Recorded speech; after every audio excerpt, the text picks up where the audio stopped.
સામાયિકના સવાલ જવાબ. આપણે સૌથી વધારે કયા જીવોની વિરાધના કરીએ? તો જવાબ છે એકેન્દ્રિય જીવોની. કેમ કે એકેન્દ્રિયના જીવો ઉપર જ આપણો નિર્વાહ હોવાથી એકેન્દ્રિય જીવોની વિરાધના વધારે થાય છે.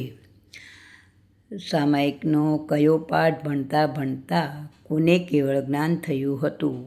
તો જવાબ છે ઐવંતા મુનિને સામાયિકનો ત્રીજો પાઠ ભણતા ભણતા કેવળ જ્ઞાન થયું હતું. તીર્થંકર ભગવંતોએ શું ખપાવ્યું છે? તીર્થંકર ભગવંતોએ જન્મ અને મરણ ખપાવ્યા છે. સામાયિક કોને કહે છે? તો કે આત્માને સંભાવમાં રાખે અને કષાયોને ઓછા કરે તેને સામાયિક કહે છે.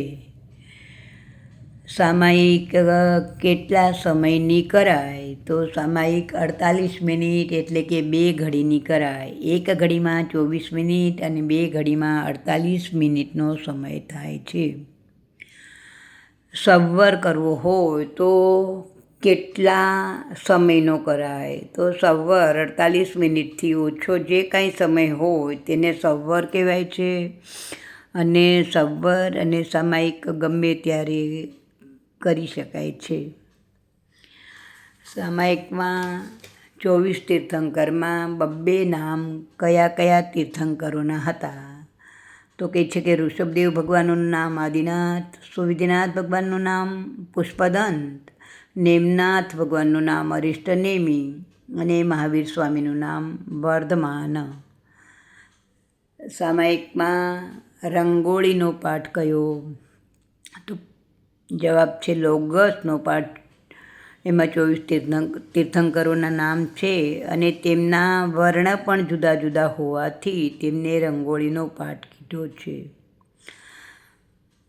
સામાયિકમાં પાપનું પ્રાયશ્ચિતથી વિશુદ્ધ કોણ થયું? જવાબ છે અર્ણિક મુનિ અને અર્જુન માળી. સામાયિકમાં વંદન કરવા જતાં કોને કેવળ જ્ઞાન થયું? તો જવાબ છે બાહુબલી મુનિને વંદન કરવા જતાં પગ ઉપાડ્યા અને કેવળ જ્ઞાન અને કેવળ દર્શન થયું.